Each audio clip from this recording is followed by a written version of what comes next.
오늘 최순애가 하나님의 말씀 준비한 것은 욥기 29장입니다.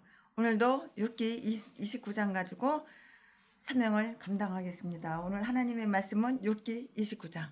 네, 앞장에서는 욥기 28장이잖아요. 앞장 욥기 28장에서 지혜에 관한 아주 훌륭한 그런 연설을 한 후에 욥은 앉아서 잠시 동안 힘들고 피곤하니까 이제 좀 쉬고 있었어요. 그런데 그것은 말하기에 좀 지치고 지쳤기 때문에 이제 경상도 사투리로 되다 힘들다 그 말을 되다라고 그렇게 얘기해요. 그것은 말하기에 지쳤기 때문이 아니고요. 그 동료들을 허가 없는 혼자서 이야기를 독점하지 않고 그 친구들에게 기회를 주고 너도 좀 말해. 너도 할 말 있지? 너도 말해. 너도 좀 말해라. 이렇게 기회를 주고 만약에 그들이 원한다면 그가 말한 것에 대한 반응을 들으려고 이렇게 했기 때문이에요. 아, 저 친구가 뭐라고 얘기하지? 그 반응을 한번 들어볼까? 그런 거죠. 그러나 그들은 아무 말도 하지 않았어요. 그러므로 욥은 잠시 마음을 가다듬은 이후에 그 자신의 일에 대한 그 이야기를 계속했는데요. 그 이야기 내용은 여기에 그리고 다음 2장에 기록이 되어 있고요. 이 장의 그 내용을 한번 또 살펴볼까요? 욥은 몰락하기 이전에 그가 극히 형통했던 일을 아주 이렇게 묘사를 하고 있어요. 그가 몰락한 일에 당하는 극심한 역경을 묘사하고 있는데요. 여기에서 욥은 그의 친구들의 동정심을 자극을 하고 있고요. 그 자신의 원망을 합리화하거나 적어도 변명을 하고 있는 거예요. 이렇게 변명, 저렇게 변명, 저렇게 변명, 이렇게 변명을 하고 있는 거예요. 그러나 그리고 나서 그의 친구들이 책망을 미리 막기 위해서 욥은 자신의 결백함을 더욱 나는 결백해. 나는 죄진 거 없어. 내가 죄져가지고 하나님께 이렇게 벌 받는 게 아니야. 친구들한테 그렇게 얘기를 하면서 원망을 합리화하거나 적어도 변명을 하고 친구들은 그렇게 했지만은 그리고 나서 그 욥의 친구들의 책망을 미리 막기 위해서 욥은 자신의 결백함을 매우 강범위하고 상세하게 이렇게 제기하고 있는 거예요. 욥이 친구들한테 얘기를 하는 거예요. 난 내가 제자스럽게 벌 받는 것 같아? 그런 소리 하지 마라. 이렇게 얘기를 하는 거예요. 이 장은 욥기 29장이잖아요. 욥기 29장에서 그는 욥이 형통하던 날을 회상하면서 다음과 같은 사실을 이렇게 보여주고 저렇게 보여주고 저렇게 보여주고 이렇게 보여주고 있어요. 욥의 집에서 가족들과 함께 큰 즐거움과 만족함을 이렇게 지니고 있었어요. 가족들과 1절부터 6절까지 욥의 나라에서 큰 영예와 권세를 지니고 있었고요. 모든 부류의 사람들이 아주 욥을 갖다가 매우 존경했어요. 7절부터 10절까지 욥의 지위에 있어서 장관으로 많은 선을 행했고요. 11절부터 17절까지 그의 집안이 계속 편안할 것이고요. 18절부터 20절까지 외부 사람들의 신망도 여전히 없게 되리라는 그의 예상은 극히 아주 지당하고 당연한 것이었다고요. 이 말씀은 21절부터 25절까지 욥은 이 모든 이야기를 아주 자세하게 상세하게 이렇게 하면서 내가 풍족하게 나갔다가 내가 나갈 때는 풍족하게 나갔는데 들어올 때는 비었어. 아무것도 없어. 비어 돌아오게 되었다. 고 이렇게 말한 나오미처럼 그의 현재의 재난을 원망하고 있는 거예요. 이렇게 원망하고 있는 거예요. 최순애도 통장에 수백억씩 갖고 있고 그랬는데 지금은 다 퍼주고 나니까는 거의 아무것도 없으니까는 나도 요즘은 손이 좀 비었어요. 비어서 큰 돈은 못 도와줘요. 자, 지금부터 설교 제목은 욥의 이전의 형통함. 지금부터 본문 말씀은 욥기 29장 1절부터 6절까지. 1절, 욥이 또 비사를 들어 가로되. 2절, 내가 이전 딸과 하나님이 나를 보호하시던 날에 지내던 것 같이 되었으면. 3절, 그때는 그의 등불이 내 머리에 빛이었고 내가 그 광명을 힘입어 흑암에 행하였었느니라. 4절, 나의 강장하던 날과 같이 지내었으면 그때는 하나님의 우정이 내 장막 위에 있었으며. 5절, 그때는 전능자가 오히려 나와 함께 계셨으며 나의 자녀들이 나를 둘러 있었으며. 6절 말씀, 버터가 내 발자취를 씻기며 반석이 나를 위하여 기름 시내를 흘러내었으며. 추억하는 거야. 좋았을 때, 행복했을 때, 풍요로웠을 때, 그때를 이제 욥이 그리워하고 추억을 하는 거예요. 아멘. 예, 여기까지가 6절까지가 본문 말씀입니다. 지금부터는 강해 설교를 시작하겠습니다. 본문 말씀 했고요. 손실자들에게 말할 기회를 주었을 때 그들이 빼앗겨버린 즐거움에 대해서 많은 말을, 이 말 저 말 이 말 하고 싶은 말이 너무 많은 거야. 그 말을 이렇게 하고자 해요. 그들이 예전에 번영하였던 그 사실은 그들이 생각하고 말하는 데 있어서 가장 즐거운 주제가 되고요. 욥도 역시 그러했고요. 그래서 그는 여기에서 이러한 기원으로 시작을 하고 있어요. 이 말씀은 어디에 있어? 2절에 있어요. 내가 이전 딸과 같이 되었으면. 그렇게 각오가 좋았다 이 말이지. 이렇게 욥의 형통함에 대한 이야기를 꺼내고 있는 거예요. 내가 왕년에 이렇게 행복했었어. 내가 전에처럼 이렇게 행복했었으면, 그렇게 얘기를 하는 거예요. 그 기원은 다음과 같은 것들이었는데요. 욥이 이렇게 얘기하는 거예요. 내가 그때처럼 훌륭한 지위에 있었으면, 내가 그때처럼 많은 재물과 엄청난 부자, 재물과 영예와 낙을 누렸으면. 그가 이러한 상태를 바란 것은 그의 편안함을 위한 것이라기보다는 욥의 하나님에 대한 명성과 영광 때문이었어요.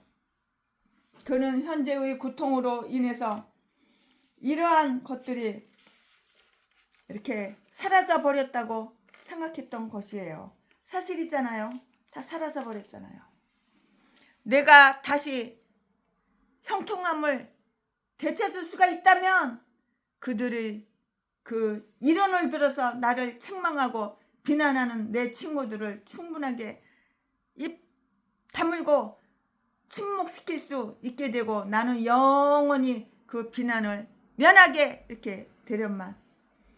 만약에 생명과 건강과 이렇게 형통함을 원하는 우리의 목적이 하나님께 영광 돌려드리고 우리의 거룩한 고백에 대한 신뢰를 구축시켜 보존하고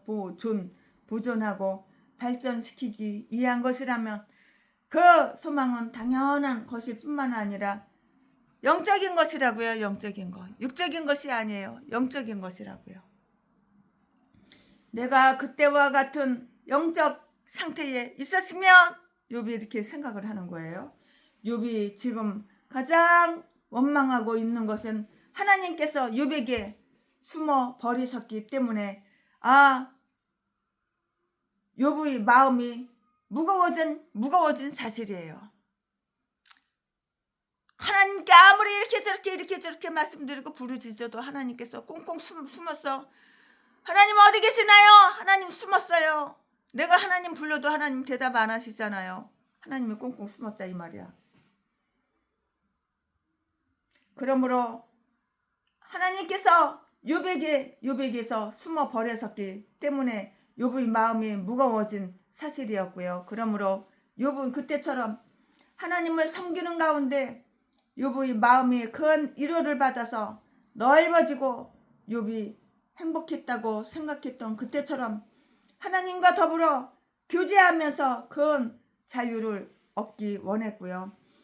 그가 강장하던 날의 4절 말씀에 즉 그가 한창 이 모든 것을 즐기고 그것에 지극히 심취될 수 있었을 때 그는 이러한 상태에 있었는데요. 젊은 날에 형통하는 자들은 어둡고 음침한 날들이 기다리고 있는 사실을 알지를 못해요. 도무지 알지를 못해요. 욥에게 지난날 즐거움을 주었던 것은 다음 딱 2가지였어요. 욥은 그의 하나님 안에서 안 위를 얻었고요. 이것이 그가 즐거움을 누린 가장 주된 것이었고요. 그의 형통함은 그것으로부터 솟아나오는 아름다운 것으로서 그가 하나님의 은총을 얻고 있다는 증거가 되었는데요. 그는 그의 형통함을 그의 행운으로 여기지 않았고요. 그 자신의 힘으로 돌리지 않았고요. 그 자신의 손의 능력으로도 생각하지 않았어요. 그는 그것을 다윗과 같이 받아들였어요. 다윗처럼 다 그걸 받아들인 거예요. 시편 30편 7절 말씀에 여호와께서 주의 은혜로 내 산을 굳게 세우셨다고요. 은혜로운 영혼은 이 세상의 미소가 아닌 하나님의 미소 속에서 기뻐하고요. 여기에서 경건한 욥에게 지극한 즐거움을 준 것은 다음 딱 4가지 일이었어요. 욥은 하나님의 보호에 대한 확신을 지니고 있었고요. 그날들은 하나님이 나를 보호하시던 날이었다고요. 나를 보호하시던 날이었어요.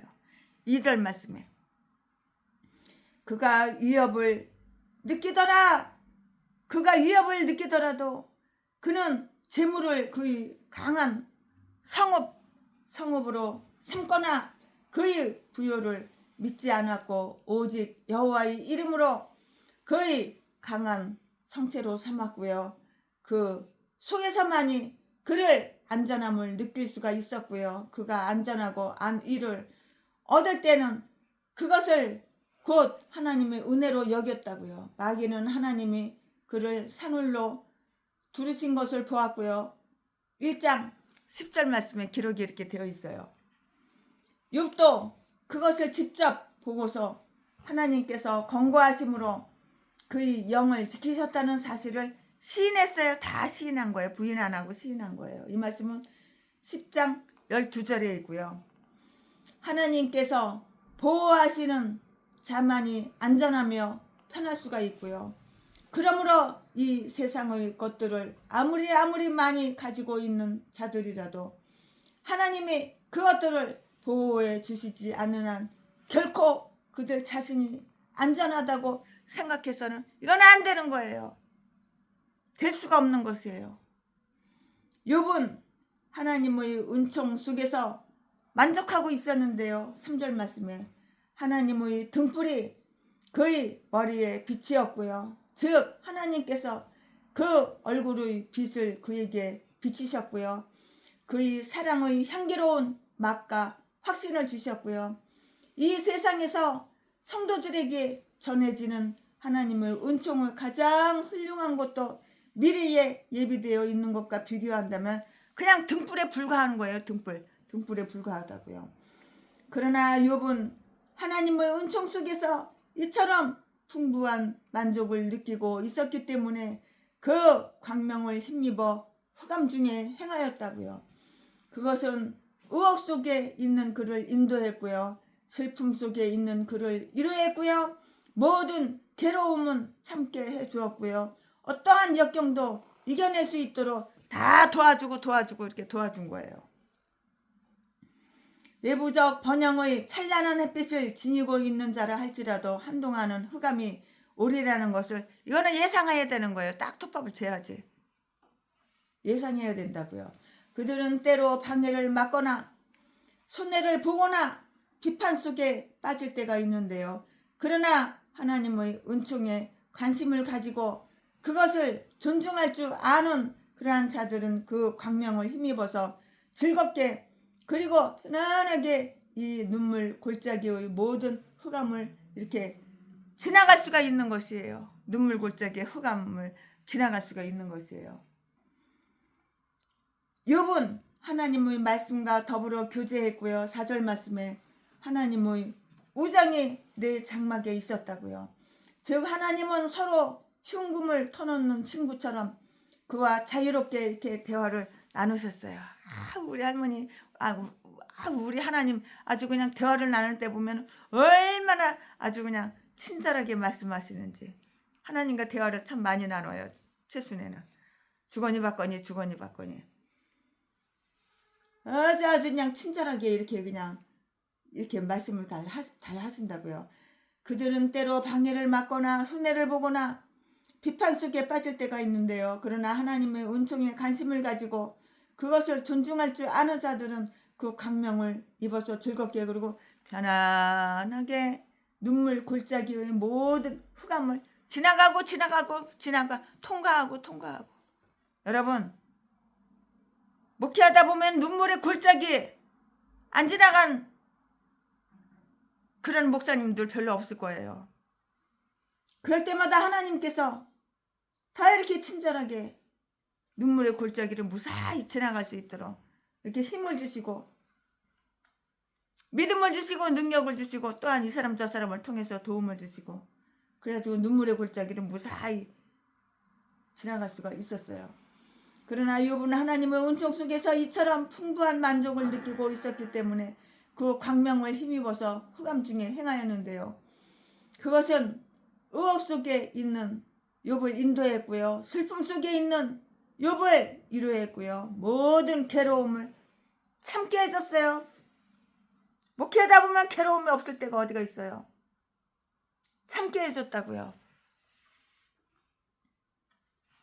그러나 하나님의 은총에 관심을 가지고 있는 그것을 존중할 줄 아는 자들은 그 광명을 힘입어서 즐겁게 그리고 편안하게 이 눈물의 골짜기 이 모든 흑암의 골짜기를 지나갈 수가 있다고요. 목회하다 보면 흑암의 골짜기도 지나가고 눈물의 골짜기도 지나가고 고통의 골짜기도 다 지나가는 거예요. 지나가게 그럼 하나님은 그렇게 위로를 해주신다고요.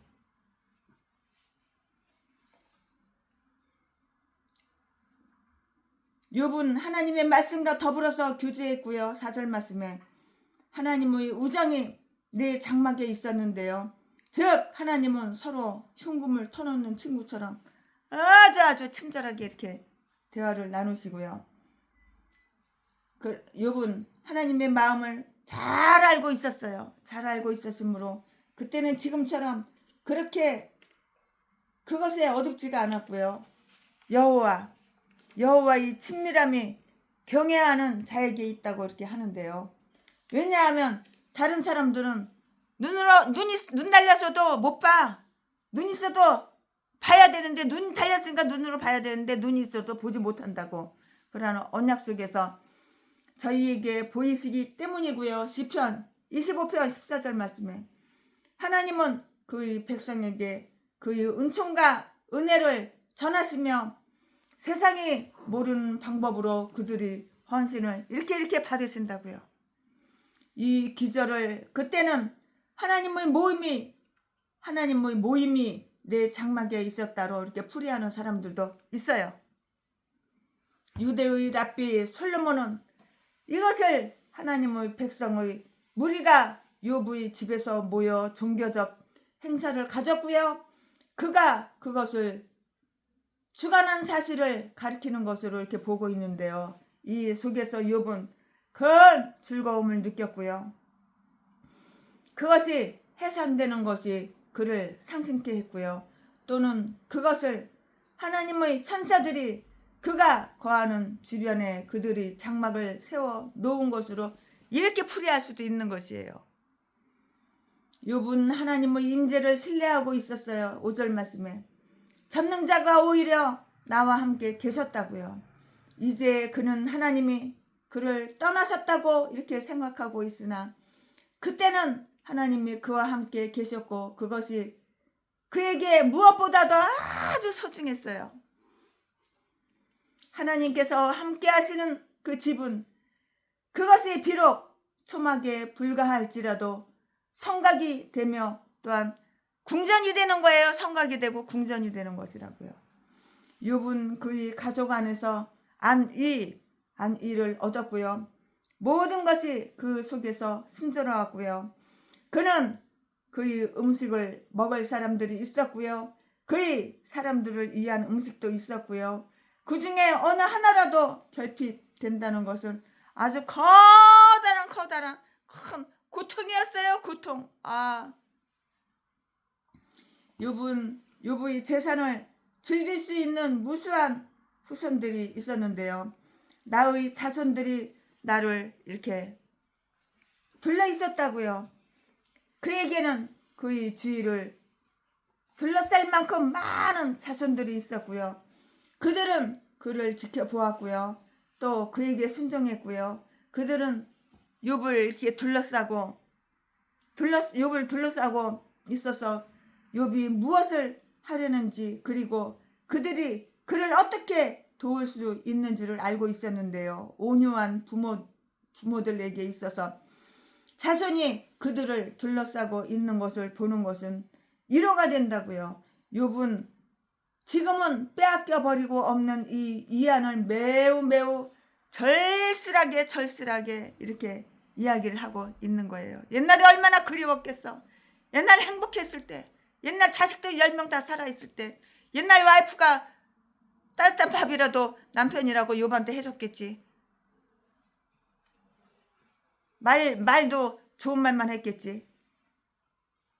그는 그의 자손들이 그를 둘러싸고 있는 것을 하나님께서 그와 함께 하시는 일례로 이렇게 생각을 했어요. 욥이.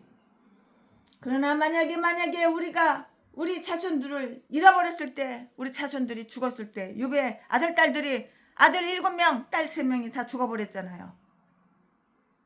우리가 우리의 하나님을 잃지 않았다는 사실로 우리 스스로를 이렇게 위로해야 되는 거예요. 비록 내 자식 10명은, 아들 7명, 딸 3명은 죽었어. 지붕이 무너져서 태풍으로, 바람으로, 그냥 강풍으로 지붕이 무너져가지고 다 깔려 죽었어.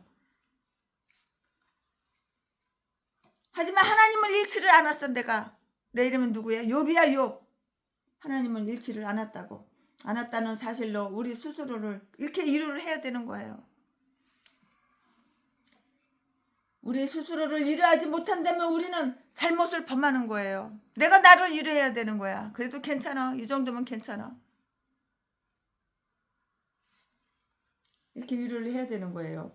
욥은 이 많은 가족을 부양할 수 있는 풍족한 재산을 가지고 있었는데요. 4절 말씀에 욥이 원하기만 한다면 버터가 그의 발자취를 씻길 정도로 그의 농장은 풍족했고요.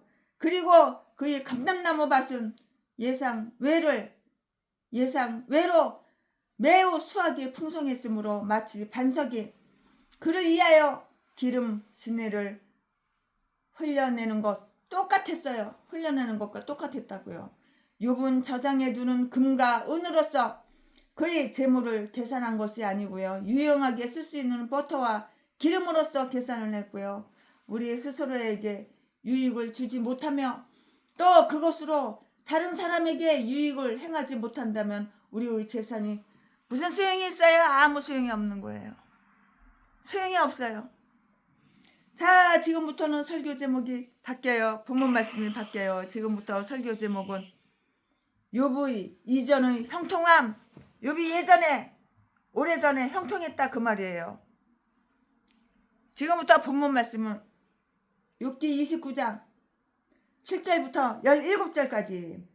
7절, 그때는 내가 나가서 성문에 이르기도 하며 내 자리를 거리에 베풀기도 하였었느니라. 8절 옛날을 회상하고 그리워하는 거겠죠. 8절 나를 보고 소년들은 숨으며 노인들은 일어나서 서며 9절 방백들은 말을 참고 손으로 입을 가려우고 말을 안 하는 거야. 10절 귀인들은 소리를 그만이 그 혀가 입 천장에 붙었었느니라. 11절 귀가 들은즉 나를 위하여 축복하고 눈이 본즉 나를 위하여 증거하였었나니. 12절 이는 내가 부르짖는 빈민가 도와줄 자 없는 고아를 건졌습니다. 13절 망하게 된 자도 나를 위하여 복을 빌었으며 가부의 마음이 나로 인하여 기뻐 노래하였었느니라. 14절 내가 의로 옷을 삼아 입었으며 나의 공의는 도포와 면류관 같았었느니라. 15절 나는 소경의 눈도 되고 쩔뚝발이의 발도 되고 16절 빈궁한 자의 아비도 되며 생소한 자의 일을 사실하여 주었으며 17절 불의한 자의 어금니를 꺾고 그 이 사이에서 겁탈한 물건을 빼어내었었느니라. 아멘. 이거 지금 본문 말씀입니다. 이거 본문 말씀 가지고 또 나머지 이어서 강해 설교 마저 하겠습니다. 우리는 여기에서 욥의 아주 영예롭고 아주 유력한 주의를 알 수가 있어요. 그는 욥의 집에 누리기의 충분한 즐거움이 있었지만 얼마나 잘 누렸겠어요. 그는 그것에만 집착하지 않았고요. 우리는 우리 자신을 위해서 태어난 것이 아니라 공공의 이익, 너도 이익, 나도 이익, 공공의 그 유익을 위해서 태어났고요. 성문, 다시 말해서 재판장에서 행해져야 할 일이 있었을 때 욥은 나가서 성문에 이르기도 하였고요. 7절 말씀에 그것은 거드름을 피우기 위한 것이 아니라 의에 대한 그의 사랑 때문이었다고요.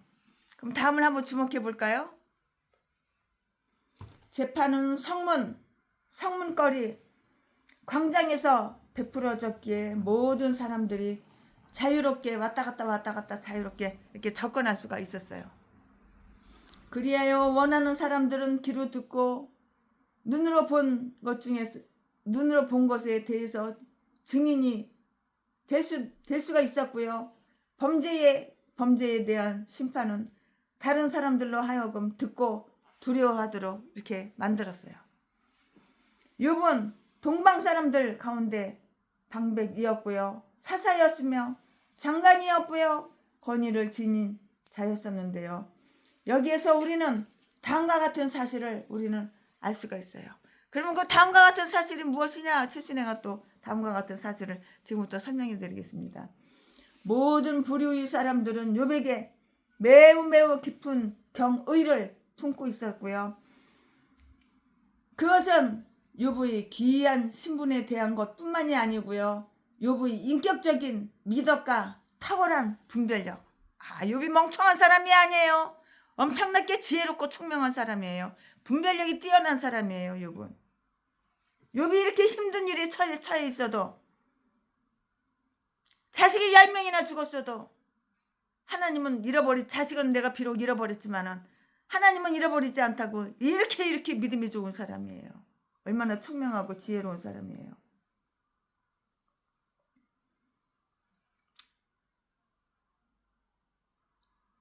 욥은 동방 사람들 가운데 방백이었고요. 사사였고요. 또한 욥은 무슨 사람이었어? 장관이었다고. 장관. 욥이 동방 사람들 가운데 방백이었고 사사였고 장관이었고 권위를 지니 그런 사람이었다고. 끝발 있는 사람 아니야? 이 정도면 높은 거 아니야? 여기에서 우리는 다음과 같은 사실을 읽을 수가 있어요. 욥이 뭐 그렇게 핫발이 날라린 줄 알아? 그런 사람 아니라고요.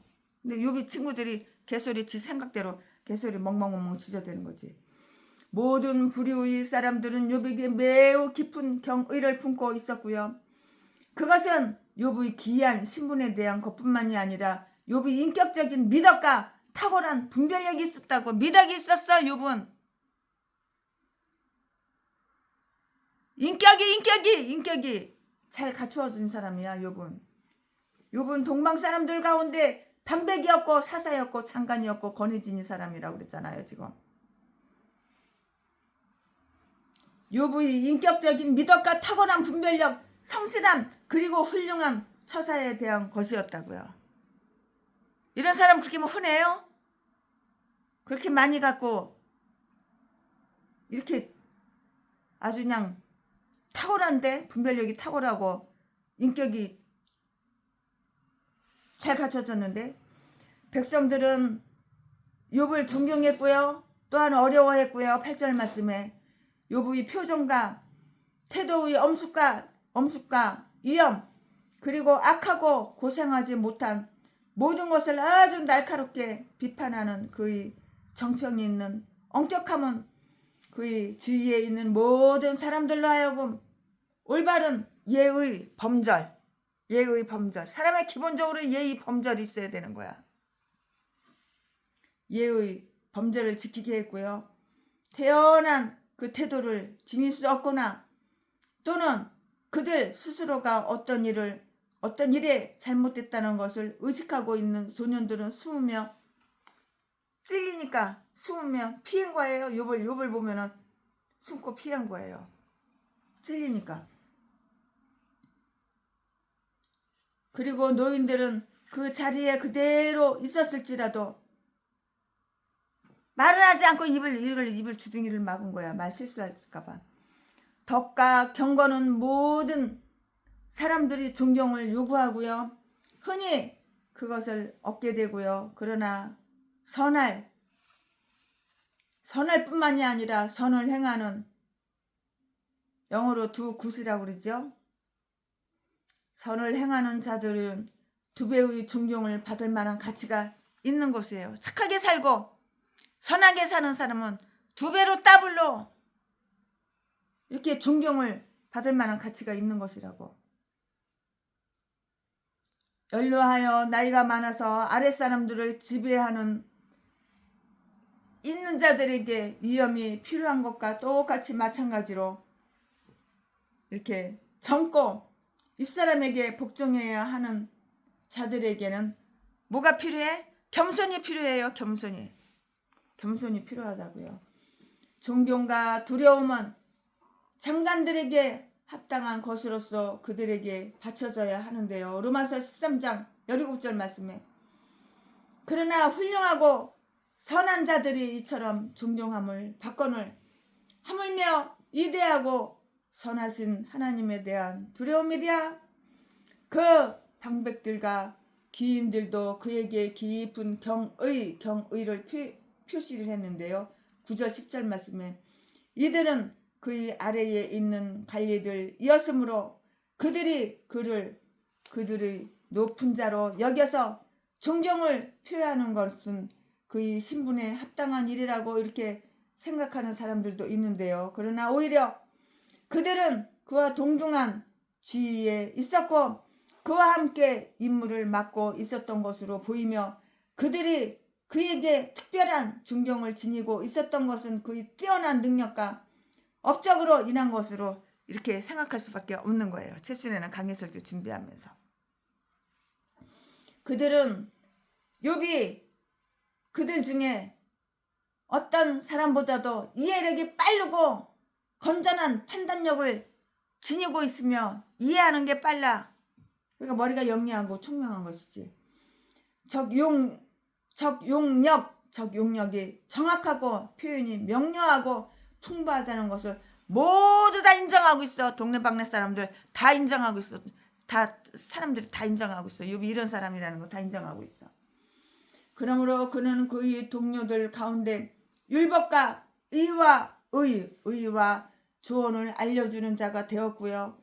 욥이 말하는 것을 모두 다 따라 올바른 말을 하니까 따를 수밖에 없지. 따르고 순종한 것이에요.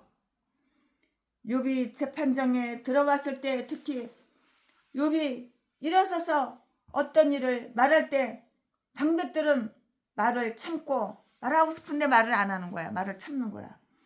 말을 참고 귀인들은 막 떠들고 말하고 싶은데 그냥 참는 거야. 말을 참어. 그냥 말을 안 해. 소리를 금한 거야. 소리를 안 낸 거야. 말을 안 하는 거야. 그리하여 그들은 그가 말한 것을 더욱 열심히 청종하여 그의 말의 뜻을 분명히 이해하고자 했고요. 그들 자신의 생각을 말하기에 급급하며 그들 자신의 말을 듣기 좋아하는 자들, 그리고 다른 사람들이 말하는 것을 별로 청종하지 않는 자들도 욥이 말할 차례가 되었을 때는 마치 그의 생각이 그들 자신의 분출구가 되는 것처럼 그의 생각을 열심히 알고자 했어요. 생각이 어떤가? 무슨 생각을 하고 있나? 어떠한 생각을 갖고 있나? 그걸 알고자 했다고요. 궁금하잖아요. 무슨 생각을 하고 있는지. 그들 자신의 판단을 의심하던 자들은 그의 판단에 만족했고요. 그들을 미혹하게 했고요. 혼돈하게 만들었던 난점을 풀어주는 그의 재치에 감탄했는데요.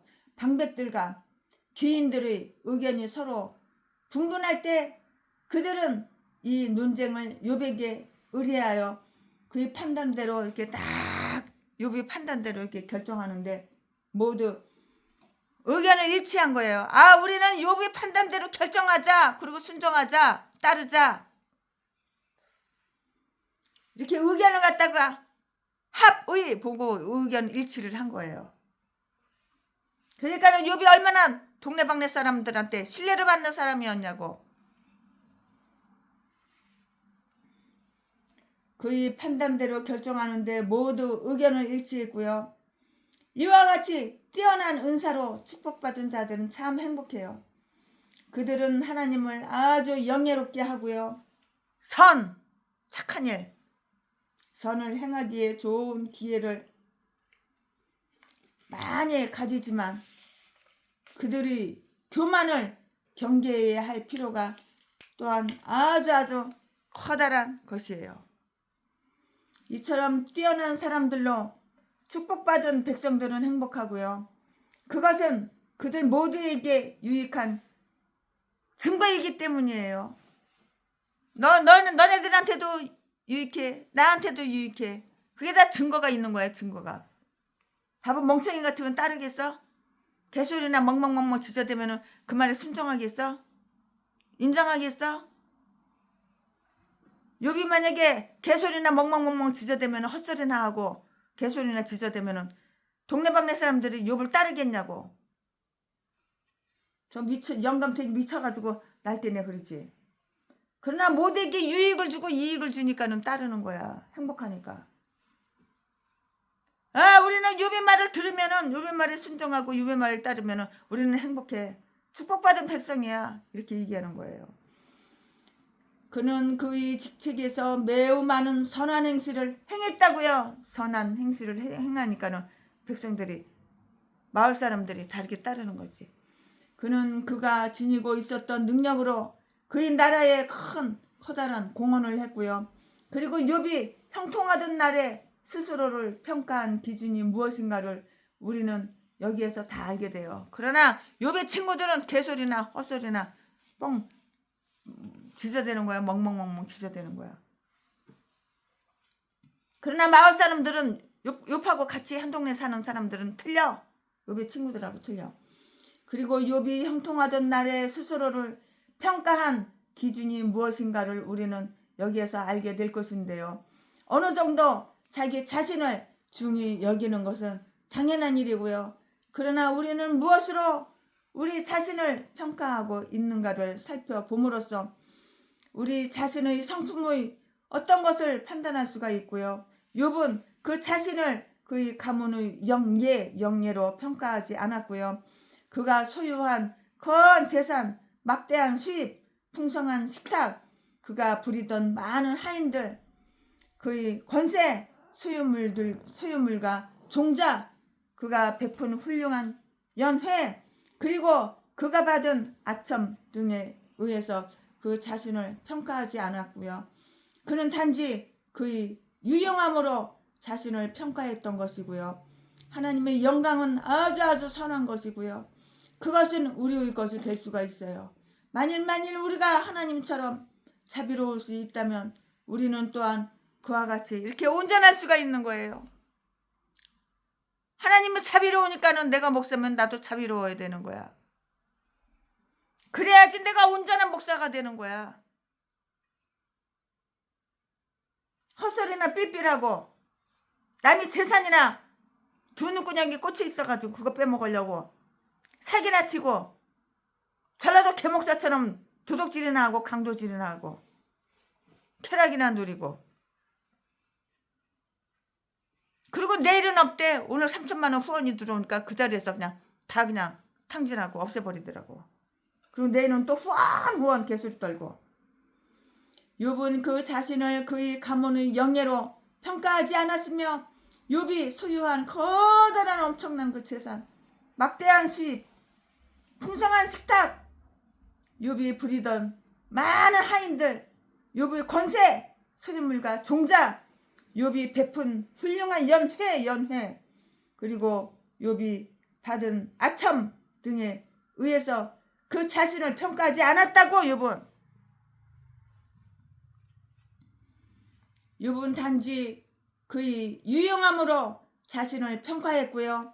하나님의 영광은 선한 것이며 그것은 우리의 것이 될 수가 있다고요. 만약에 우리가 하나님처럼 자비로울 수 있다면 우리는 또한 온전히 이렇게 온전한 사람이 되는 거예요. 온전할 수가 있는 거예요. 하나님은 온전한 사람 사랑하지. 정신이 7뛰기 8뛰기 8푼이 그딴 것들은, 마귀 닮은 것들은 하나님은 취급을 안 해. 목사라도 취급을 안 해. 두 눈구리게 남이 재산만 빨아쳐먹으려고 뜯어쳐먹으려고 전라도 개목사처럼 그런 짓거리 안 해. 사기나 치고. 왜 사람들 갖다가 계획부동산 데리고 가가지고 집 날리고 빚더미에 만쳐놓고 신용불량자 만들어놓고 네가 그 돈 다 빼먹고 그러냐? 너 딴 게 목사냐? 하나님의 영광은 선한 것이며 그러면서 무슨 예언을 해준다고 그래? 너는 아주 하루에 4끼 5끼 그냥 7끼 처먹어가지고 배때기가 얼마나 튀어나오는지. 몸무게가 여자 목사가 몸무게가 100kg야 100kg. 그리고 그가 받은 아첨 등에 의해서 그 자신을 평가하지 않았고요. 그는 단지 그의 유용함으로 자신을 평가했던 것인데요. 하나님의 영광은 선한 것이며 그것은 우리의 것이 될 수가 있고요. 만약에 우리가 하나님처럼 자비로울 수 있다면 우리는 또한 온전한 목사가 될 수 있고 온전한 목회를 할 수가 있다고. 욥이 온건한 사람들이 존경과 사랑과 기도를 얻었던 사실로서 그 자신을 이렇게 평가를 한 거예요. 그것은 재치 있는 자들과 시인들의 찬사에 의한 것이 아니고요. 그 주위에 있는 사람들이 진심에서 우러나온 찬사에 의한 것이었고요.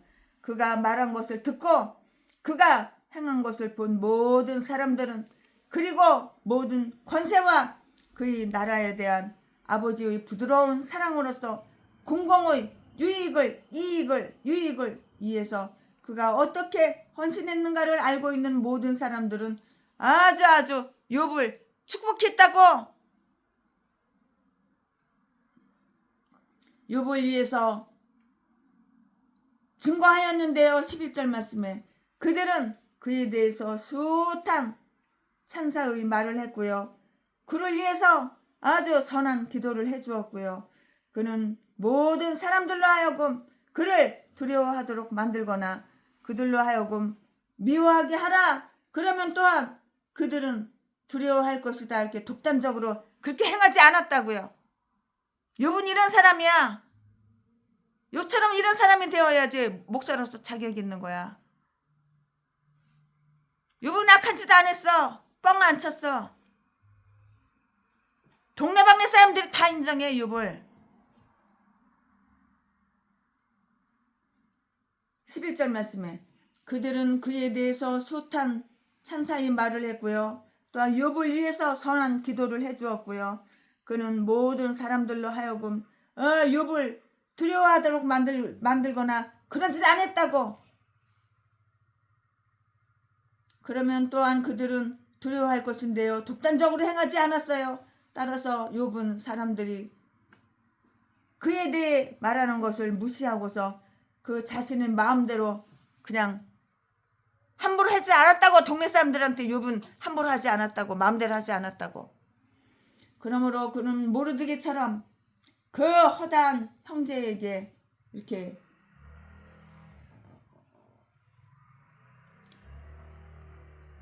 에스더 10장 3절 말씀에처럼 욥은 그의 행실이 증인이 되고요.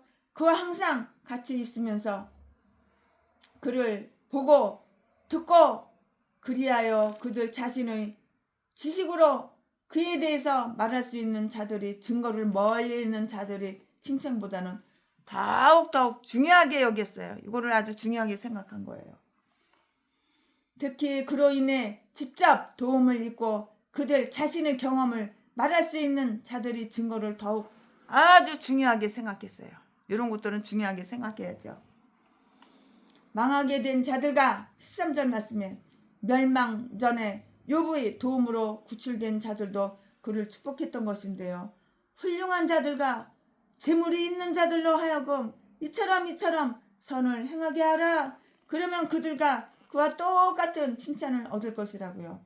그리고 유익함을 입은 자들로 하여금 그들의 보호자와 은인들에게 얻은 정당한 빚으로 간주하게 하여서 그들을 아주 이렇게 축복을 하고요. 축복을 하고 그들을 증거하며 그들이 얻은 것으로 땅에서는 그들이 명예를 위해서, 그리고 하늘에서는 그들이 안위를 위해서 이렇게 사용한 거예요. 명예와 안위를 위해서.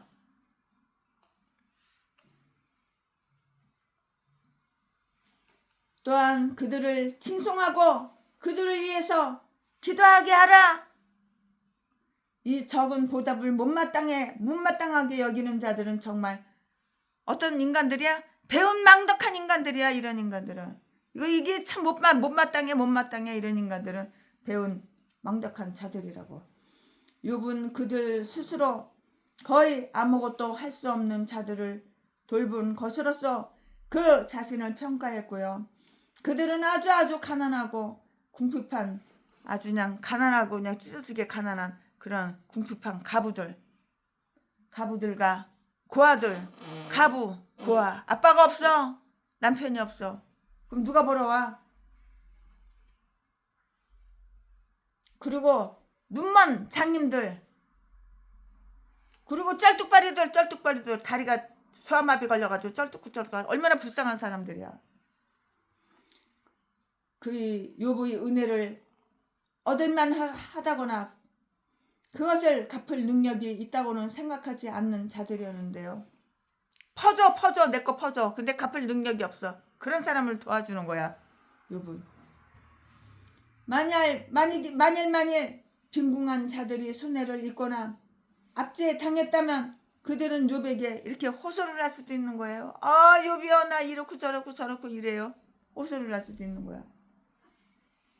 그리고 그들이 호소하는 내용이 사실임을 그가 발견했다면 그들은 그의 귀와 내장뿐만 아니라 그의 손도 역시 얻을 수가 있었는데요. 그는 부르짖는 빈민을 건졌고요. 12절 말씀에 그들을 짓밟아 망하게 하는 고통을 결코 그들에게 주려 하지 않았고요. 더욱이 그는 빈궁한 자의 아비도 되었고요. 즉 그들을 보호해 주고요. 그들이 괴롭힘을 당하지 않도록 잘 보살피는 재판관, 잘 이렇게 보살펴 줬다고요. 재판관처럼 잘 보살펴 주는 재판관이 된 거예요. 자처한 거예요. 그들에게 필요한 것을 줘. 돈 받고 주는 거 아니야. 너희들한테 필요해? 뭐 필요해? 돈 받고 주는 게 아니야. 그냥 주는 거예요. 아무 뜻없이 그냥 주는 거야. 그들이 모자람이 없도록 살피고 보살피고 그들에게 권고하고 가르치며 모든 경우에 그들을 위해서 나타나 이렇게 행하는 아비가 된 것이에요.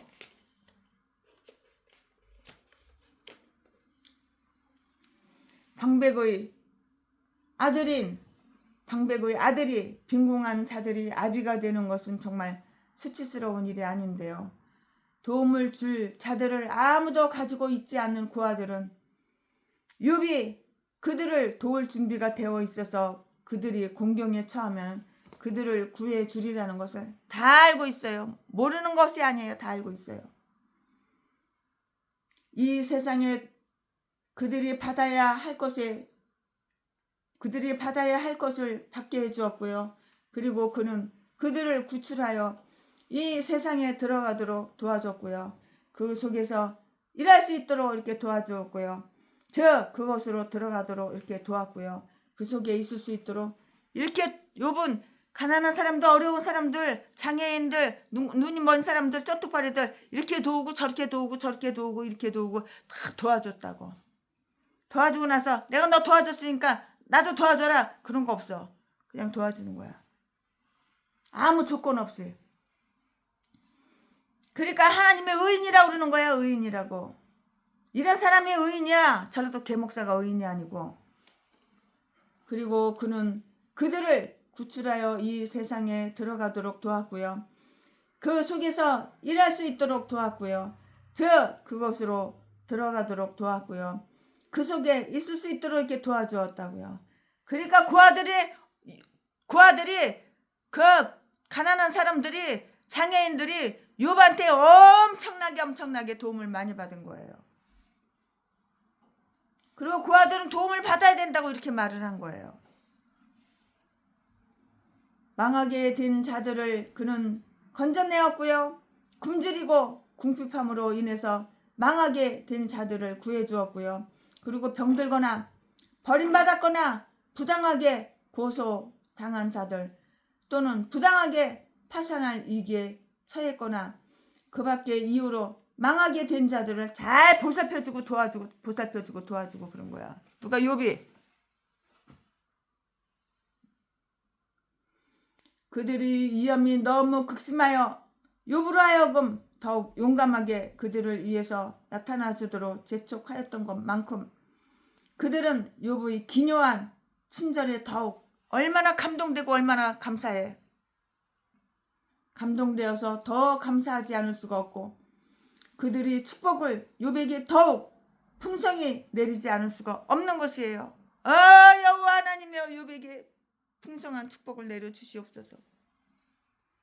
그렇게 말할 수밖에 없지요. 받은 게 있으니까, 얻어먹은 게 있으니까, 도움받은 게 있으니까, 욥이 선하고 선한 행실을 인정하니까, 도움을 주니까 번민으로 한숨 짓고 두려움에 떠는 가부들을 그는 기쁘게 노래 부르도록 이렇게 만들었는데요. 그는 그들을 매우 세심히 보살피고 그들을 도왔고요. 그들의 이익을 진심으로 도모하였고요. 매우 근심에 잠겨 있는 자들에게 기뻐할 기회를 주는 것은 선한 사람들의 즐거움이며 훌륭한 자들에게도 역시 그러해야 하는 것이라고요. 무슨 일로 인해 당황하고 있는 자들에게 욥은 아주 그냥 적절하고 딱 알맞는 위안을 줬어요. 적절한 그렇게 위안을 줬다고요. 이 말씀은 15절에 있는데요. 나는 소경의 눈도 되어 어쩔 줄 모르는 자들에게 최선의 것을 권고했고 조언해줬다. 욥이 얘기하는 거예요. 그리고 쩔뚝바리의 발도 되어서 무엇을 해야 할지는 알고 있지만 어떻게 그것을 이루어야 할지 모르는 자들에게 나는 돈을 줬다. 욥이 얘기하는 거예요. 어떻게 그것을 이루어야 할지를 모르는 자들에게 돈도 줬고 친구들을 보내어 도와주었다 도와주었다. 욥은 도움받은 적이 없어. 도와주기만 했지. 우리는 도움을 필요로 하는 자들이 궁지에 처하여 가장 도움이 필요한 바로 그 문제에 대해서 그들에게 가장 큰 도움을 줄 수가 있는 것이에요. 최순애도 10명이고 100명이고 10,000명이고 100교회고 10,000교회고 100,000교회고 도움을 주기만 했지 받은 적이 없어. 그러나 요즘 아프고 나서 우리 목사님들한테 이렇게 우리 집사님들한테 큰 도움을 받지만 우리가 눈 멀고 쩔뚝발이가 되는 때가 올지도 모르는데요. 그러므로 우리는 그러한 자들을 불쌍히 여겨 구해 주어야 하고요. 이사야서 35장 3절 말씀에, 이사야서 4장 3절 4절 말씀에, 이사야서 35장 3절 4절 말씀에, 히브리서 12장 13절 말씀에, 그는 그의 모든 처사에서 공의로 행한 양심에 의해서 그 자신을 평가했고요. 그의 친구들은 그를 포악자라고 하여서 부당하게 책망했고요. 그것에 가난한 나는 의를 지지하고 돕는 것을 언제나 나의 일로 삼았다 하고 욥은 이렇게 말을 한 거예요. 욥이 이렇게 말을 했어요. 욥은 의를 다스리는 일에 스스로를 전념시켰고요. 14절 말씀에 내가 의로 옷을 삼아 입었다. 그는 의를 행하고 그것을 따라서 확고한 결단력으로 행하려는 뜻을 언제나 가지고 있었어요. 항상 변함이 없어. 마음이 변덕이 이랬다 저랬다 변덕이 없어. 항상 그런 마음을 가지고 있다고요. 누가? 욥이. 그것은 욥의 공의의 허리띠였고요. 이사야서 11장 5절 말씀에 그것은 그의 모든 행위에 있어서 그를 아주 단단하고 견고하게 이렇게 묶어놨어요. 그는 마치 옷을 입고 있듯이 그것을 입고 나타났으며 결코 그것을 버리지 않았고요. 의는 오를 의자. 의는 그것을 입는 자에게 옷이 되어줄 것이고요. 그리하여 그것은 그들을 따뜻하고 편안하게 해줄 것이라고요. 그것은 그들을 안전하게 하고 기온의 변화로부터 그들을 보호해 줄 것이라고요. 그럼 이렇게 선을 베풀어야 되는 거예요. 선을 베풀어야 되는 거야. 내가 남들한테 피해를 주고 악을 베풀고 그러니 이건 개목사야. 목사가 개목사야. 이 개목사들은 거의 다 신학교 하루도 안 다녔어.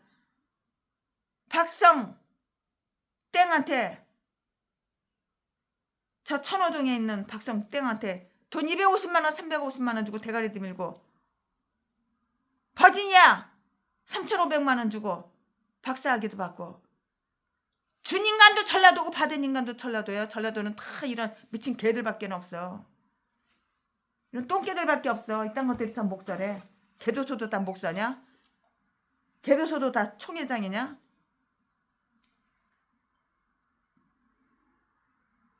그리하여 그것은 그들을 따뜻하고 편안하게 해준다고요.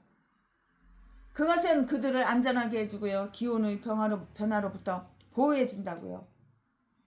그는 그 속에서 즐거움을 느꼈고요. 그리고 그것은 거룩한 즐거움이라고 이렇게 말을 할 수가 있는데요. 그는 모든 사람들에게 공평하신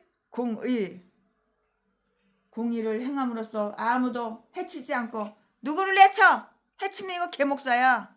목사가 성도들한테 돈이나 빌렸으면 갚아야 되는데 갚지도 않고 이거 개목사야. 개목사. 그는 모든 사람들에게 공의를 행함으로써 아무도 해하지 않는 것을 그의 최상의 영광으로 여겼는데요. 나의 공의는 도포와 면류관 같았었느니라. 아마도 그는 도포나 면류관을 손수 입고 있지는 않았는데요.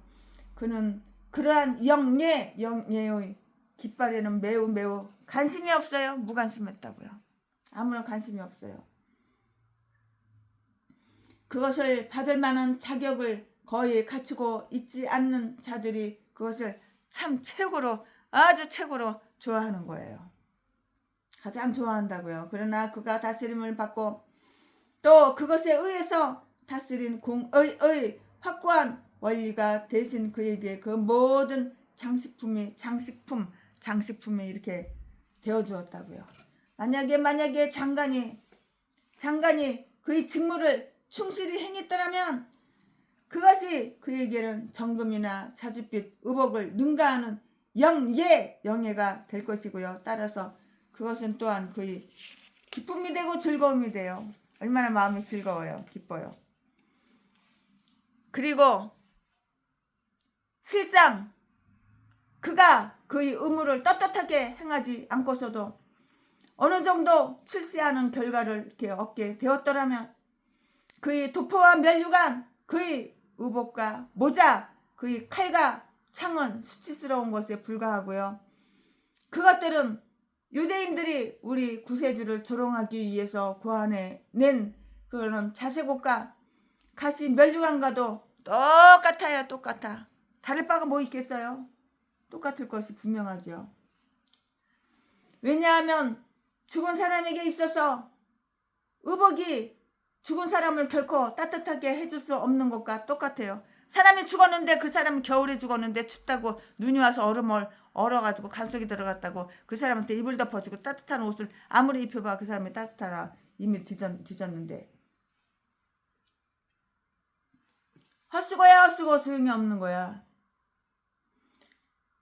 왜냐하면 죽은 사람에게 있어서 의복이 그를 결코 따뜻하게 해줄 수 없는 것과 마찬가지로 야비한 자의 의복은 결코 그를 영예롭게 만들지 않을 것이기 때문이고 그는 그가 책임 맡은 일들을 수행하기 위해서 수고했는데 16절 말씀에 나는 생소한 자의 일을 사실하여 주었다고요. 그는 부지런히 사건의 진상을 조사했으며 끈기 있고 편견 없이 양쪽의 진술을 들었고요.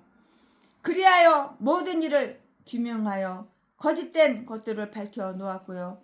그는 모든 상황을 살펴서 모든 경우의 상벌과 진상을 발견하고자 했고요. 그리고 나서 그때서야 비로소 그는 판결을 딱 내린 거예요. 판결을 내린 거예요. 그는 듣기 전에 그 일에 대답하지 않았고요.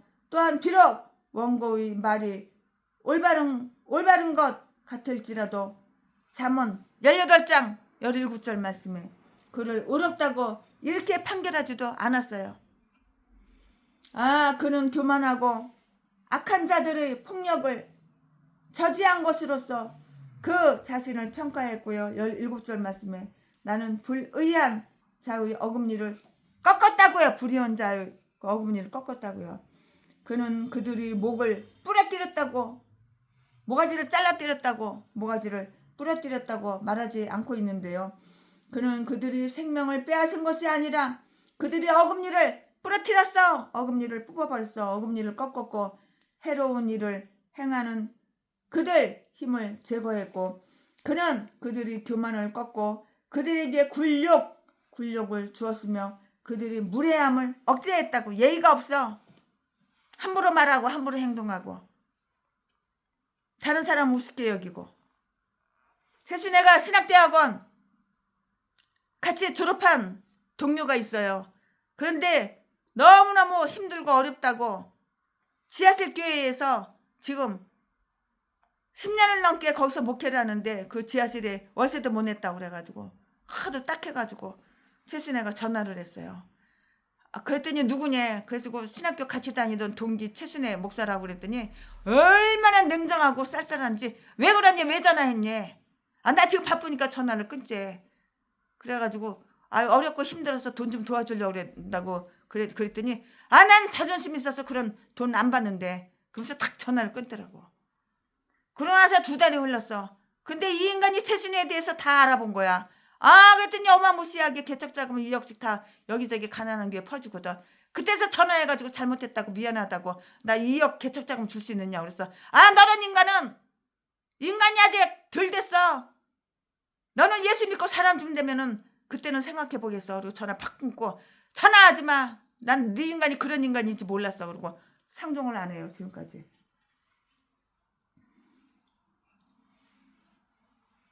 아주 그는 교만하고 악한 자들의 폭력을 저지한 것으로서 그 자신을 평가했는데요. 17절 말씀에 나는 불의한 자의 어금니를 뽑아버렸다고. 이런 개목사는 어금니를 뽑아버려야 되는 거야. 그는 그들의 목을 부러뜨렸다고. 이렇게 뻣뻣하고 교만한 대인간들은 대목사는 모가지를 딱 부러뜨려야 된다는 거. 돼버려야 되는 거야. 그는 그들의 생명을 빼앗은 게 아니라 그들의 어금니를 뽑았고 꺾었고 해로운 일을 행하는 그들 힘을 제거했다고. 왜 남들한테 해를 줘? 왜 남들한테 피해를 줘? 신학대학원 졸업한 지가 언제야? 얼마나 반갑겠어. 그럼 아우 반갑다고. 같이 피아노도 치고 같이 찬양도 부르고 그랬었는데 그렇게 쌀쌀 맞고 냉정하게 그렇게 그냥 왜 그러냐고, 왜 전화했냐고 그렇게 말을 해. 나는 너 도와주려고 전화했는데. 그러니까 네가 도움을 못 받은 거야. 그렇게 건방지고 교만하고 싸가지 없고. 그러니까 기왕이면 친절하게 대답해야지. 친절하게. 너하고 나하고 대학원 졸업할 때 사진 찍은 것만 해도 10장이 넘는데 나중에는 보고서는 뭐 나중에 미안하다고? 개소리 떨고 있네. 최순애는 네 중심을 보는 거야. 네 중심을. 네 대가리 속에 무슨 생각을 가지고 있나.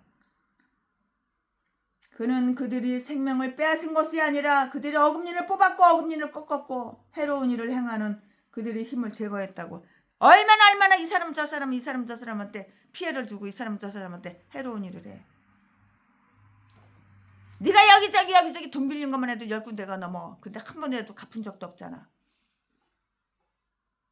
최순애가 불쌍히 여기서 대신 갚아주려고 하면 고마운 걸로 알고 반갑게 친절하게 얘기해야지. 그렇게 쌀쌀 맞고 냉정하게 그냥.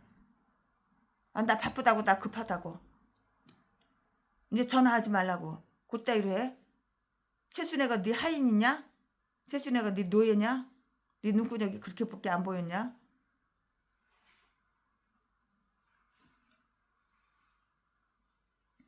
내가 신학교 다닐 때, 신대원 다닐 때 그 여자가 왜 이런 옷을 입었어? 이렇게 옷을 입어야지. 그 사람을 우습게 보더라고. 그러니까 지금까지도 그대로인지 알고 최순애가 변화되고 바뀐 거는 모르고 그대로인지 알고 그렇게 최순애를 갖다가 깔보고 말을 그대로 한 거야.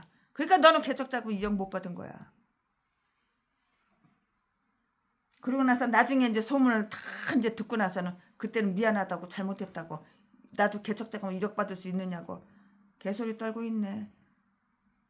때는 늦으리 짜자자자 짠짠 빨빨빨빨. 때는 늦었어 이제. 그는 그들이 교만을 꺾고 그들에게 굴력을 주었으며 그들이 무례함을 억제했다고. 예의가 없어. 무례함 예의가 없어. 억제했다고. 그리하여 그들이 이 사이에 겁탈한 물건을 뺏어내었고 정직한 자들과 그 재산을 구하여 그들이 먹이가 되지 않도록 했고 그들이 이 사이에 약탈물을 넣고 그것을 개걸스럽게 삼키려고 할 때 다윗이 사자의 입에서 양을 구한 것과 같이 그는 그것을 급하게 구출하였고 그리고 그들이 먹이를 빼앗긴 사자들처럼 성이 나서 으르렁. 사자가 자기 먹이 빼앗기면 얼마나 열받아가지고 으르렁거려. 자기가 힘들어가지고 힘들게 사냥해서 먹잇감을 구해서 지가 먹으려고 그러는데 다른 것들이 와가지고 뺏어 먹으려고 그러면 얼마나 열받아가지고 사자가 얼마나 화가 나요.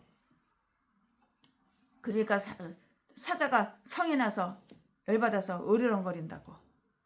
자기 먹이에 빼앗기게 생겼으니까.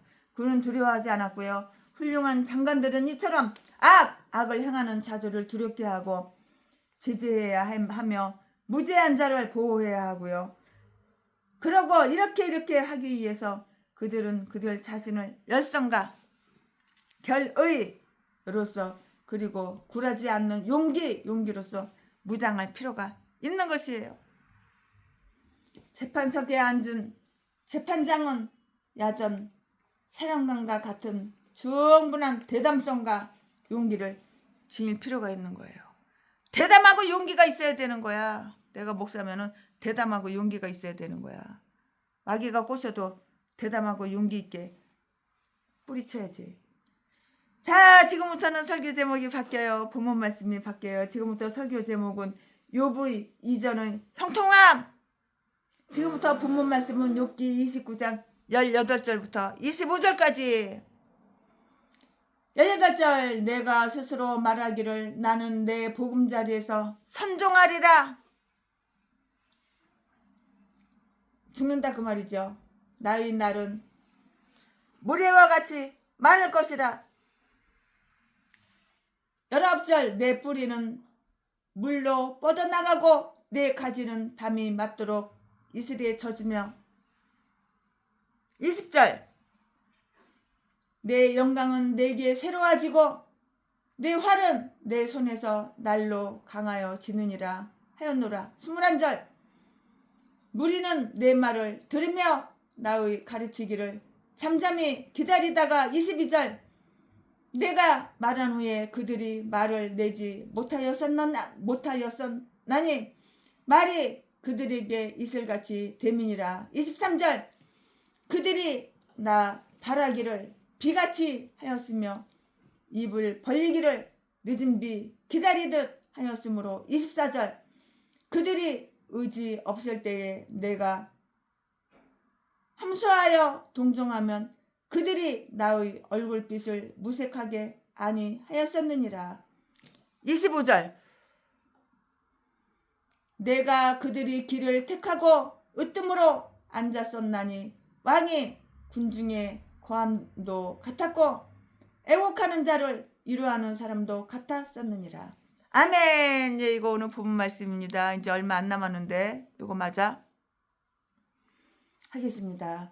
네, 욥의 형통함을 이렇게 장식한 것은 욥이 그것을 계속 누리리라는 그런 즐거운 전망이었어요. 계속해서 그 형통함을 욥이 계속해서 누릴 것이야 이렇게 전망했다고요.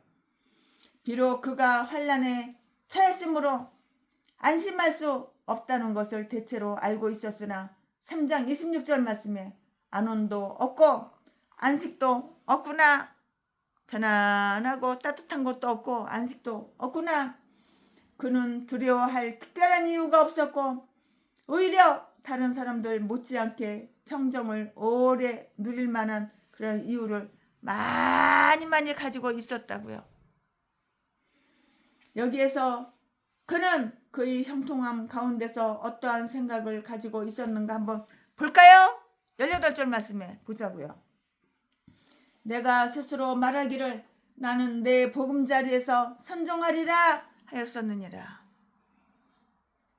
그 스스로를 위한 따뜻하고 편한 보금자리를 만든 후에 그가 죽기까지 그 속에 있는 그를 아무것도 방해하지 않을 뿐 아니라 그를 그곳에서 쫓아내지 않기를 바랬다고요.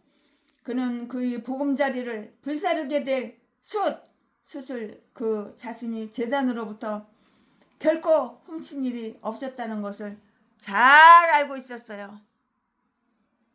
그러므로 그는 내일도 오늘 같으리라고 단정했으며 다윗처럼 시편 30편 6절 말씀에 내 산이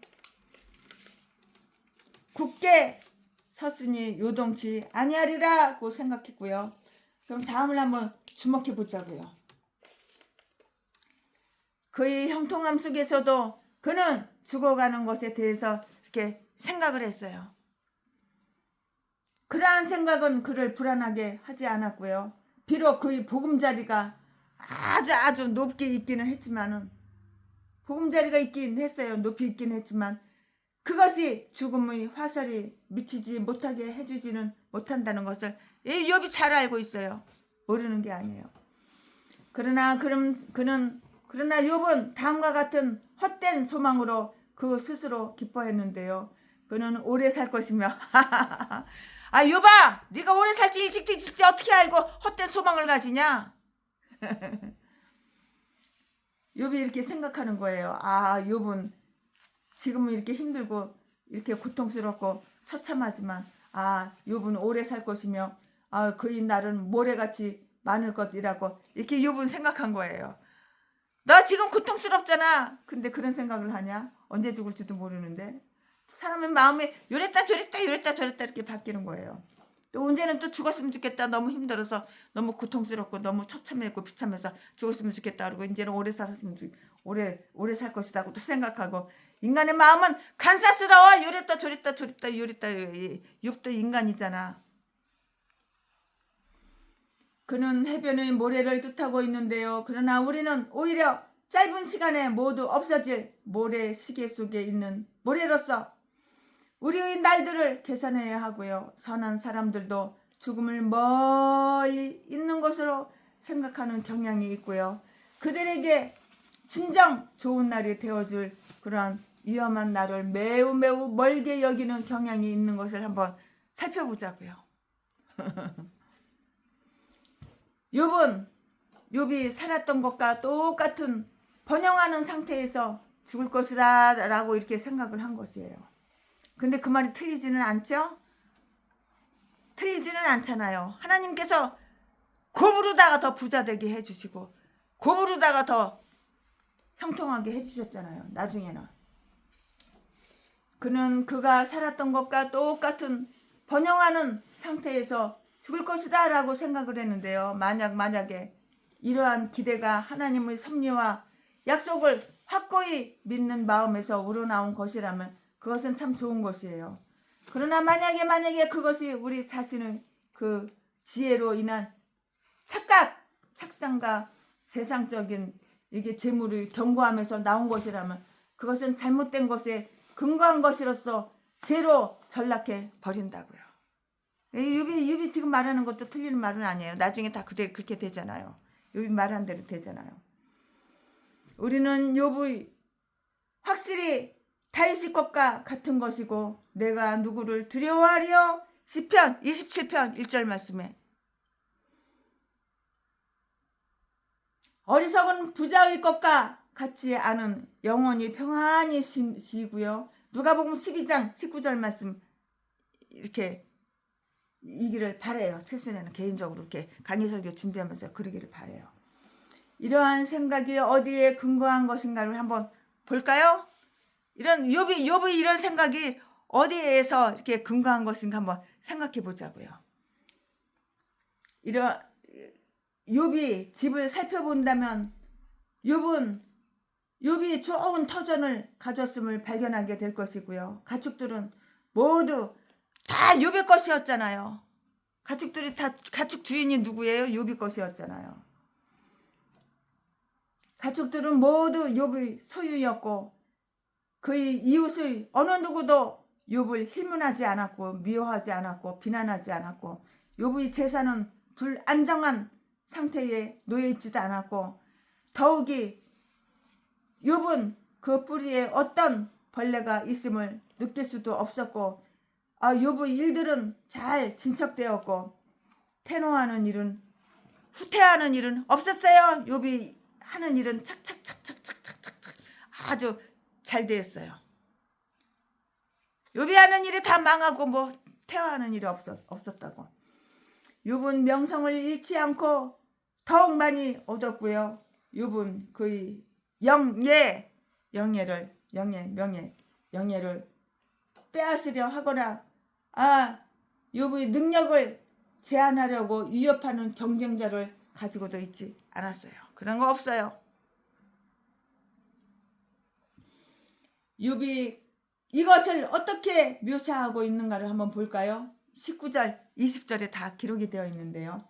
그는 뿌리가 퍼지지 않고 단단히 뭉쳐져 있어서 뒤집혀질 위험성이 없을 뿐만 아니라 물로 뻗어나가 그것을 흡수하여 열매를 많이 맺고 무성하게 자라서 시들 염려가 없는 나무와도 똑같은 것이에요.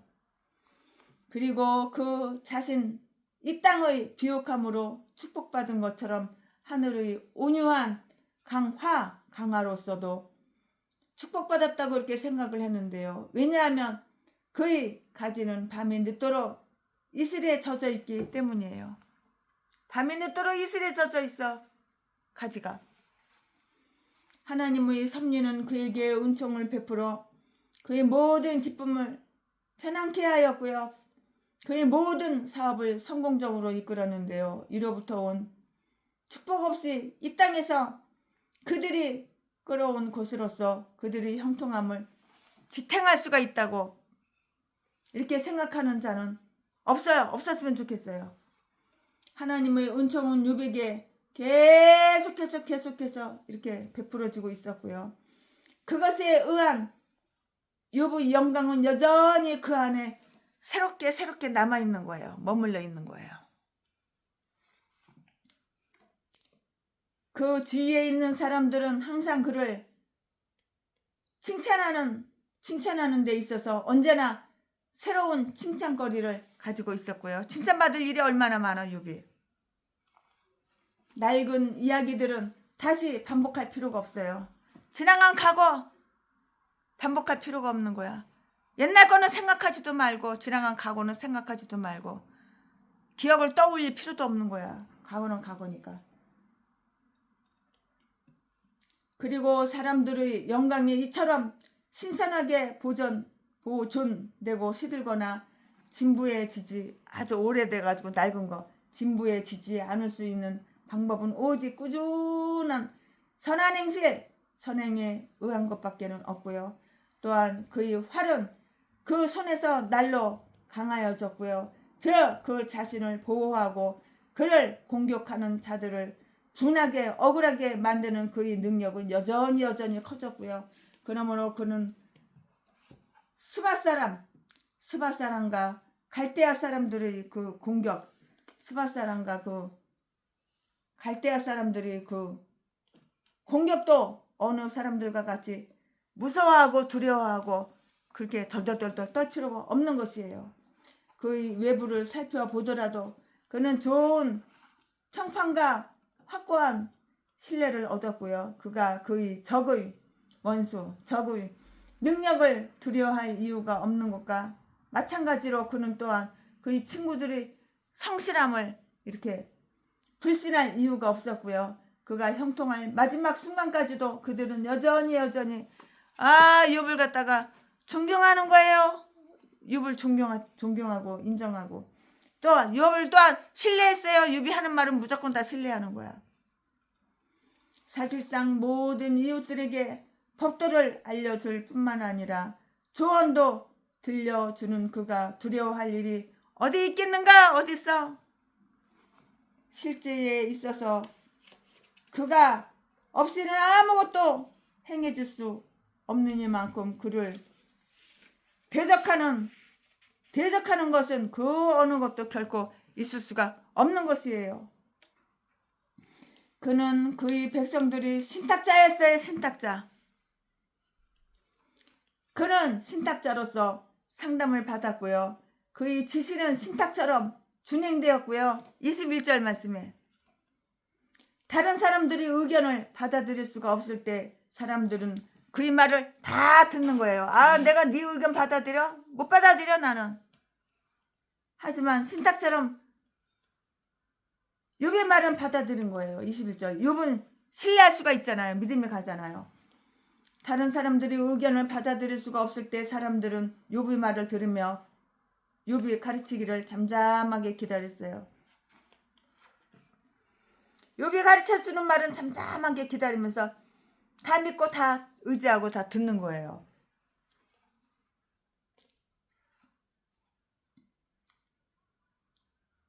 그러면서 그들은 그것을 대항하여 어떤 말도 할 수 없을 뿐만 아니라 그것에 어떤 말을 덧붙일 필요가 없다는 것을 잘 알고 있었고요. 그러므로 그가 말한 후에 그들이 말을 내지 못하였고요. 22절. 이미 끝난 문제에 대해서 왜 사람들이 간섭하겠는가?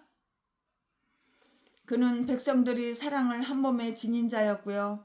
다윗의 백성들이 다윗에게 그러했었던 것 같이 똑같이 사무엘하 3장 36절 말씀에 그의 주위에 있는 모든 사람들은 욥이 말하고 행한 모든 것을 무척이나 기뻐했어요. 그는 모든 이웃 사람들, 그의 모든 종들, 소작인들, 그리고 신하들이 충성과 사랑을 한 몸에 받고 있었는데요. 그처럼 매우 많은 사람의 존경을 받은 사람은 결코 없었다고요. 그가 말을 거는 자들은 행복하다고도 이렇게 생각했고요. 그들 자신도 그렇게 생각을 했는데요. 그 지혜로운 이야기가 그를 따르는 자들, 특히 상세하게 중재를 받고 지시받은 자들에게 그러했던 것처럼 하늘의 이슬이라도 메마른 땅에 그처럼 잘 흡수될 수는 결코 없는 것이라고. 메마른 땅에 어떻게 이렇게 흡수를 잘해? 없어. 그가 말을 거는 자들은 행복하다고도 생각했고요. 그들 자신도 그렇게 생각했고요. 그의 지혜로운 이야기가 그를 따르는 자들, 특히 상세하게 중재를 받고 지시받은 자들에게 그러했던 것처럼 하늘의 이슬이라도 메마른 땅에 그처럼 잘 흡수될 수는 결코 없는 것이라고. 없어. 욥의 연설이 그들에게 떨어질 때 그들은 마치 비를 기다리는 것처럼 그것을 기다리면서 22절 23절 말씀에 그의 입에서 쏟아져 나오는 은혜로운 말에 감탄하고는 그것을 잡아 꼭 쥐고는 그것을 격언으로서 간직해 두었고요. 그 앞에 항상 서 있어 그의 지혜를 듣게 되는 그 종들은 결코 솔로몬의 지혜가 부럽지가 않은 것이에요. 솔로몬의 지혜가 부러워? 안 부러워. 하나도 안 부러워. 지혜로운 말을 귀중히 여길 줄 알고 그것을 갈구하며 그것을 기다리고 마치 땅에 그 위에 자주 내리는 비를 흡수하는 것 같이 히브리서 6장 17절 말씀에 그것을 마시는 사람들은 지혜로운 사람들이거나 그렇게 될 사람들이고요. 욥처럼 사람들이 존경을 받고 있어서 그 아주 조그만 주장이라도 큰 영향을 미치고 또 선을 행할 많은 기회를 가진 자들은 다른 사람들을 피해를 안 줘 해치지 않도록 이렇게 큰 관심을 기울여야 하는 거예요. 왜냐고? 이유가 있어요. 왜냐하면 그들이 입에서 나오는 나쁜 말 한마디는 매우 치명적인 것이 되기 때문이에요. 나쁜 말. 그가 미소를 보낸 자들은 더욱 행복한 자들로 여겨졌고요. 그들 자신도 그렇게 생각을 했는데요. 24절 말씀에 나 자신이 그들을 기쁘게 여기거나 그들과 함께 있는 것을 좋아한다는 것을 표하기 위해서 내가 함소하면 그것은 너무도 큰 은혜였으므로 그들이 그것을 내가 기뻐하는 것으로 믿지를 않았어요. 또는 그것은 이처럼 엄숙한 자가 미소하는 것을 보기가 매우 드물기 때문이었고요. 많은 사람들이 간언의 은혜를 구하는 것이에요. 욥은 사람들이 그의 은총을 사모하고 높이 평가하던 관원이었고요. 훌륭한 방백의 입맞춤을 받은 자는 단지 그로부터 금으로 된 잔 금잔을 받은 자들에 의해서 선망의 대상이 되었고요. 친숙함이 때로는 경멸을 이렇게 야기시킨 것이에요. 그러나 욥은 언제고 그 주위에 있는 자들과 허심탄회하게 지낼 필요가 있을 때는 그렇게 했지만 그것은 조금 더 그에 대한 그들이 존경심을 이렇게 감수하지 않았어요. 존경심을 줄어들지 않았다고요. 그들이 나의 얼굴빛을 무색하게 아니하였느니라. 그는 그의 은혜를 매우 지혜롭게 베풀었으므로 그것을 천박하게 만들지 않았고 그들이 그것을 매우 지혜롭게 알았으므로 그것을 언제고 받을 수가 있는 가치 있는 것으로 여기지도 않았어요. 그는 그의 은혜를 매우 지혜롭게 베풀었으므로 그것을 천하게 만들지 않았고요. 그들은 그것을 매우 지혜롭게 알았으므로 그것을 언제고 받을 수 있는 가치 없는 것으로 이렇게 여기질 않았어요. 아주 가치가 있어. 가치가 없는 것으로 여기지 않았다고. 그는 그 백성들이 군주였어요. 25절 말씀에 그는 그들의 길을 선택했고요. 키 조종 장치 옆에 앉아서 그들을 위해서 방향을 잡았고요. 그리고 그들 모두는 그의 지휘에 그들 자신을 맡겼고요. 그의 명령에 복종했고요. 이에 대해서 아마도 여러 지방에서 군주 정치를 인정했던 것과 똑같아요. 다른 바 하나도 없어요. 그러니까는 사람이 인정을 받아야 되는 거야. 목사가 목사 세계에서 인정을 받아야 되는 거야. 아, 저 개목사 똥개목사 그렇게 낙인 찍어버리면은 그거 오래 가는 거야. 뒤지는 날까지 그렇게 가는 거야. 그리고 그들 모두는 그의 지휘에 그들 자신을 맡겼고요. 그의 명령에 복종했고요. 이에 대해서 아마도 여러 지방에서 군주 정치를 인정했던 것과 똑같고요. 욥은 지혜와 성실함에 있어서 욥의 모든 이웃 사람들을 능가했으므로 으뜸으로 앉을 수밖에 없는 것이에요. 이렇게 인정을 받으니까 욥이 이웃 사람들한테 인정을 받았잖아. 비록 욥의 친구들은 개소리 지저댔지만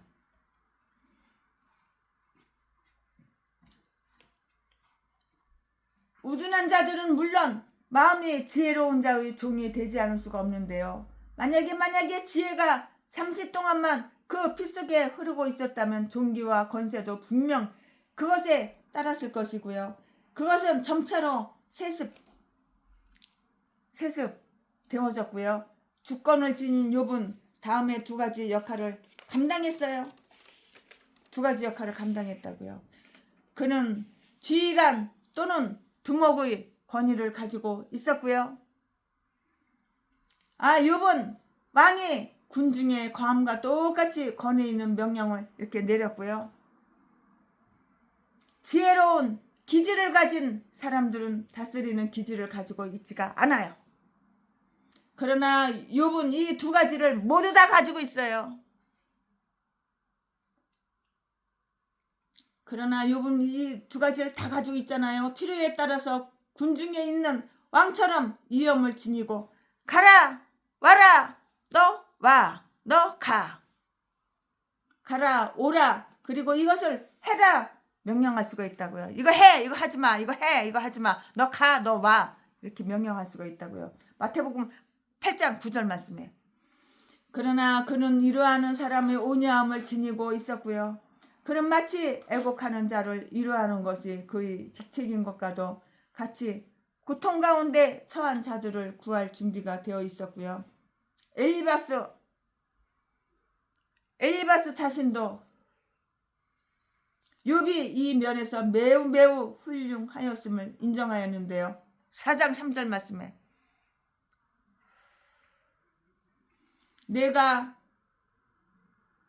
내가 손이 늘어진 자를 강하게 하였다고.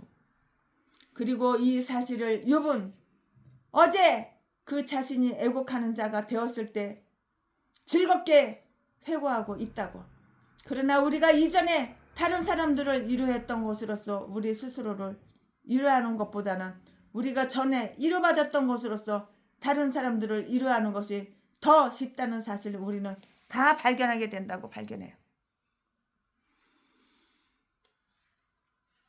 최신의 목사는 이게 개인적으로 자세하게는 몰라요. 자세하게는 모르겠지만 우리가 욥을 그의 능력과 형통함에 있어서 예수 그리스도와 원형과 상징으로 간주해도 좋을 것이라고 이렇게 생각이 들어요. 이런 생각이 든다고요. 최신의 목사만 강의 설교 준비할 때 이런 생각이 드나요? 아니에요. 다른 목사님들도 다 그렇게 들 것이다 생각해요. 최신에는 자세하게는 몰라요. 욥에 대해서. 하지만 우리가 욥을 그의 능력과 형통함에 있어서 예수 그리스도의 원형과 상징으로 간주해도 좋을 것이라고 이런 생각이 든다고요.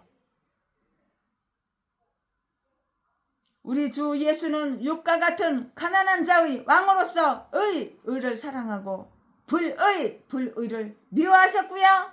세상적인 축복과는 인연이 먼 곳인 분이에요. 시편 72편 2절 이하를 한번 볼까요?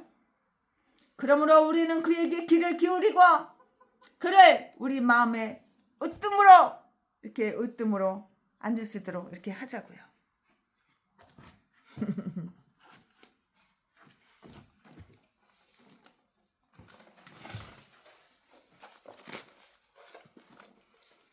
아멘. 최순애가 오늘 욥기 29장 강해설교 준비한 것은 여기까지가 끝입니다. 주님 나를 부르셨으니 주님 나를 부르셨으니 내 모든 정성 내 모든 정성 주만 위해 바칩니다. 주님 주님 나의 기도 들으세. 최순의 기도 제목이 뭐냐고? 최순의 기도가 뭐냐고? 나 우리 목사님 지금 연세가 80인데 일찍 돌아가실까봐 100살까지 살게 해달라고 그렇게 기도해. 또한 우리 엄마 목사님 지금 78살인데 100살까지 살게 해달라고 그게 기도 제목이야. 영원토록 주님만을 사모하게 하옵소서. 아멘. 감사합니다. 최순애가 오늘 욥기 29장 강해 설교 준비한 것은 여기까지가 끝입니다. 참 말씀이 얼마나 좋은지 최순애가 이 말씀을 준비하면서 정말 이런 생각 저런 생각 이런 생각을 많이 했어요. 감사합니다. 사랑합니다. 사랑합니다. 나의 하나님. 사랑합니다. 주님. 이 못난 인간 사랑해 주셔서 고마워요. 이 못난 인간 하나님 살려주셔서 고마워요. 감사합니다. 죽도록 충성하겠습니다.